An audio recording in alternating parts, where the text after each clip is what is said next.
Hey, how you doing? This is John, and welcome to John's Long Box. It's been a while since I went to Image Comics, so I thought I'd take a look at Wayward #1. This is a couple of years old, so I don't mind showing off the whole comic. This lasted 30 issues, and I'll talk about the credits when we open it up. But I remember just thought the cover was pretty striking.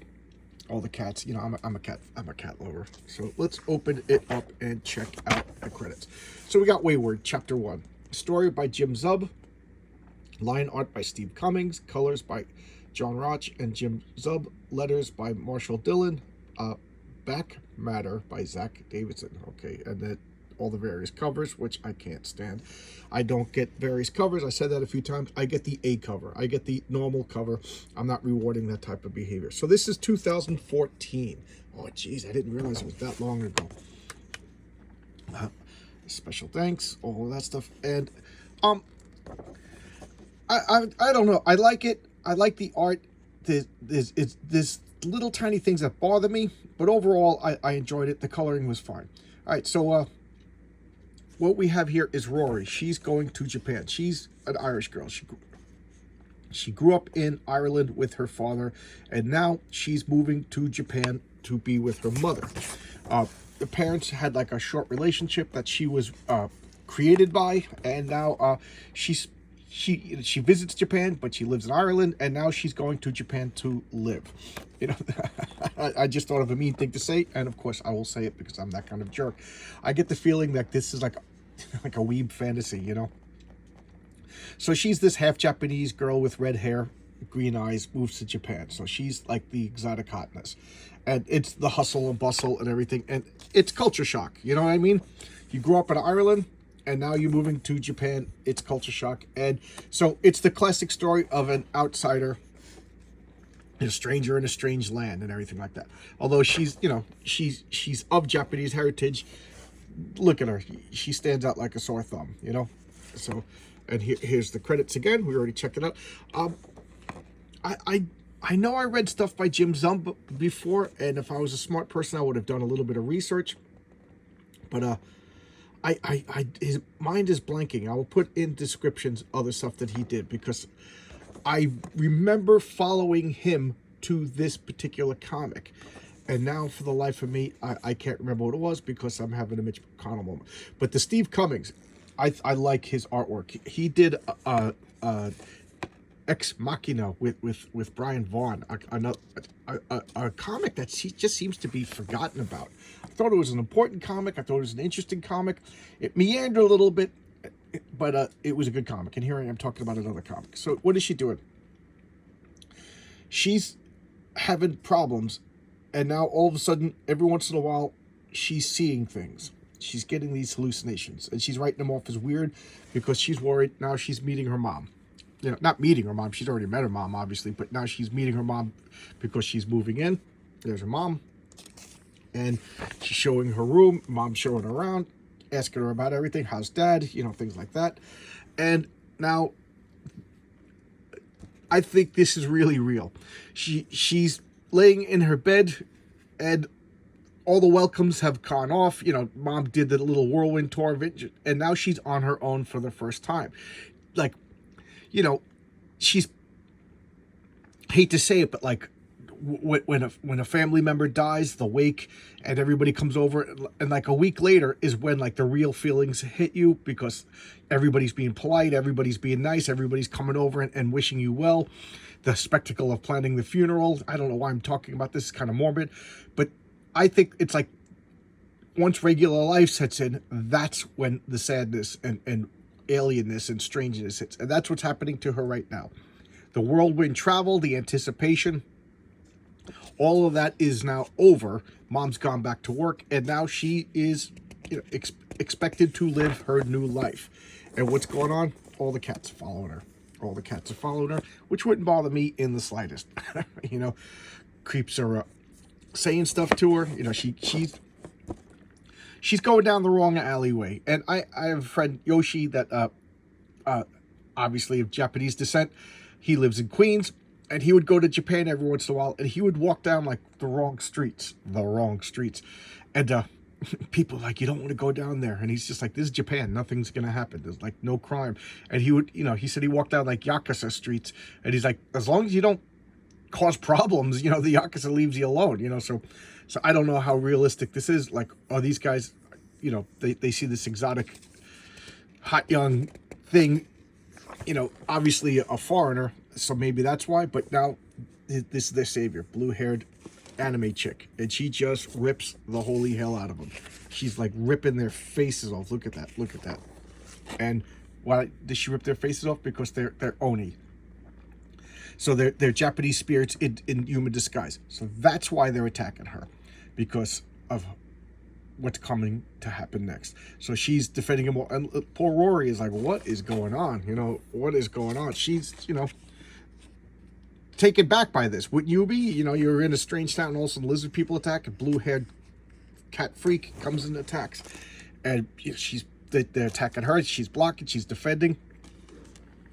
And, she's starting to panic right now. She needs a way out, and boom, what happens? These senses seem to activate, and she's starting to realize things aren't, she has green eyes normally, so things aren't, now these senses, these powers activate, and now she's able to escape. So they make it, her and the cat chick, Arani.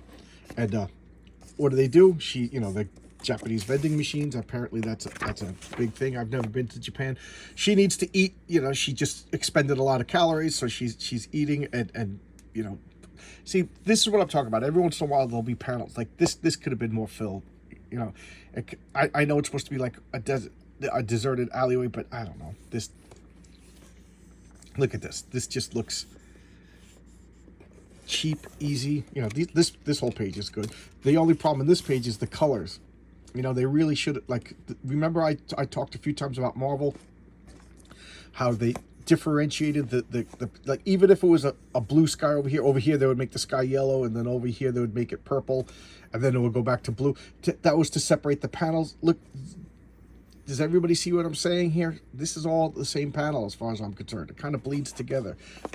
I don't want to take anything away from the colorist. I'm not here to hurt anybody's feelings, but I can't help but give an honest critique of, I think the coloring should have been a little bit more dynamic. I get it. It's Japan at night.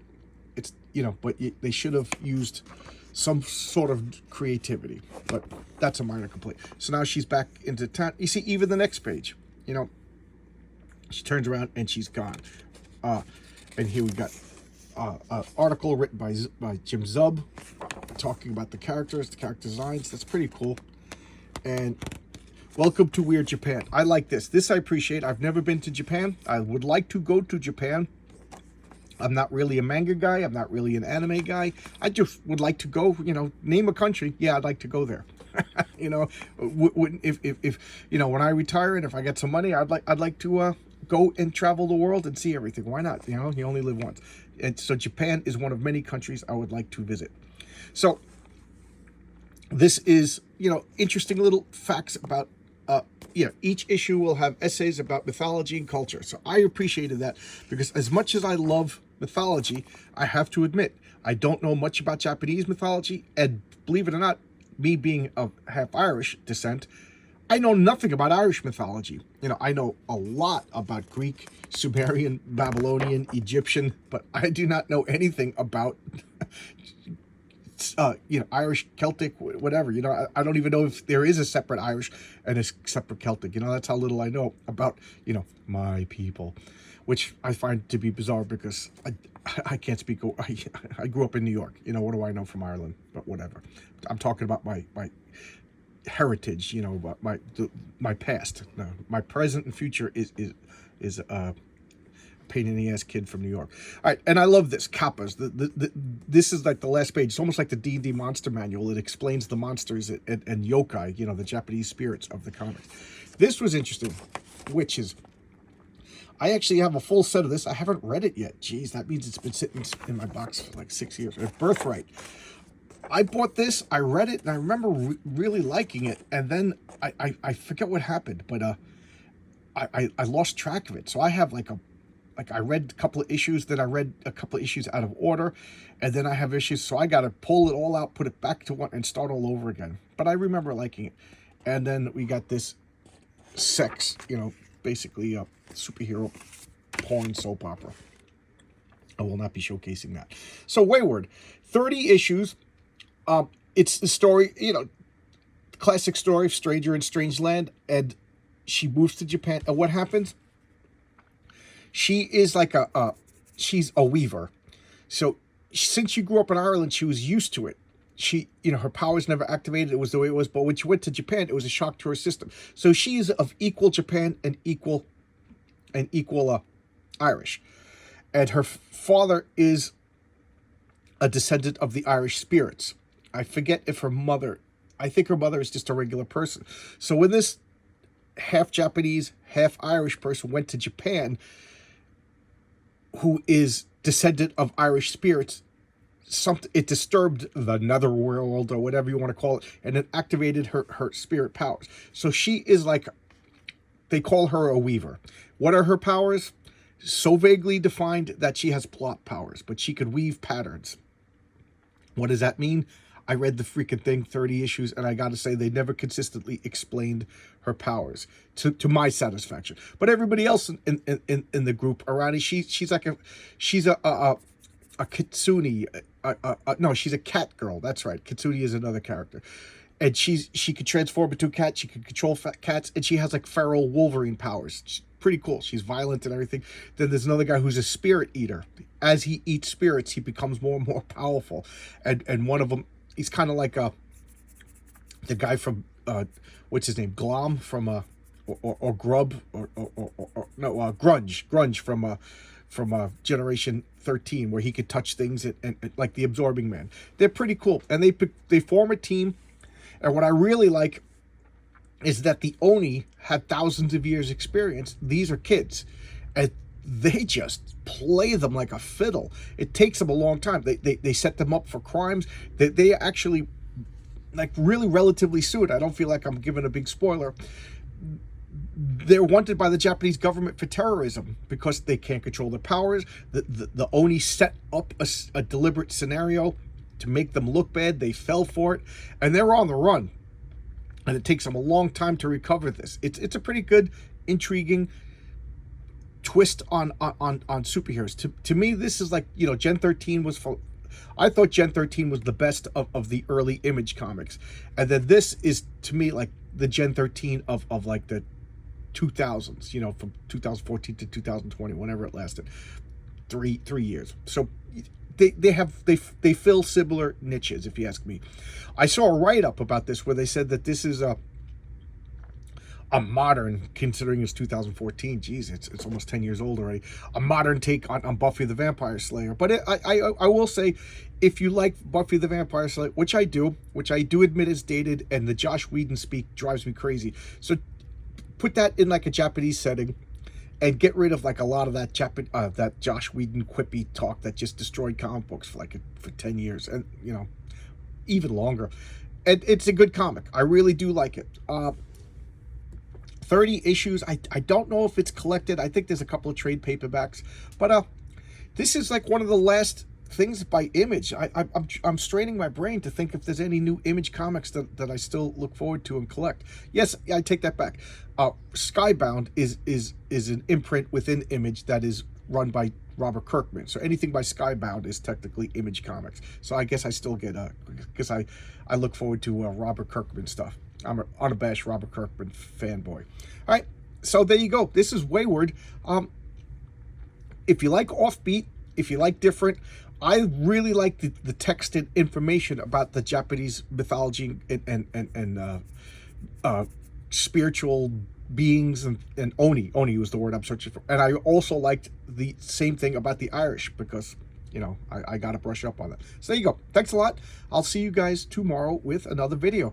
I haven't asked for a while, and I don't know if I should be. I feel awkward asking this stuff, but if you could like the videos, if you could subscribe the videos, and if you could, persuade other people to join. I'm unabashedly telling you my intentions. I want to make it to at least 1,000, so I could get 1,000 subscribers, so I could get monetized. I'm all pre-ready. I filled out all the YouTube nonsense. I just got to get to 1,000, and I would this is my plans. I'll be totally transparent. I would like to get a couple of bucks so I could hire artists and make comics. You know, I'm a working class blue collar guy. I I can't really afford to hire artists and editors and because I want to write. I can't, to get artists, page rates, and then a colorist, and then an inker, and then all of that stuff. So, I would like to. That was always my dream, to not really get rich off this, but to make comic books to satisfy that itch. And I guarantee you, if you subscribe to my channel, you will enjoy my comic book ideas. I'm working with Renzo Rodriguez right now to do some concepts in a couple of pages just to see if there's any interest. So, if I can make it to 1,000, get a couple of dollars in my pocket, it'll happen a little bit faster. Thanks a lot. I feel like I'm begging, and I feel embarrassed. But thank you so much, and I'll see you tomorrow with another video.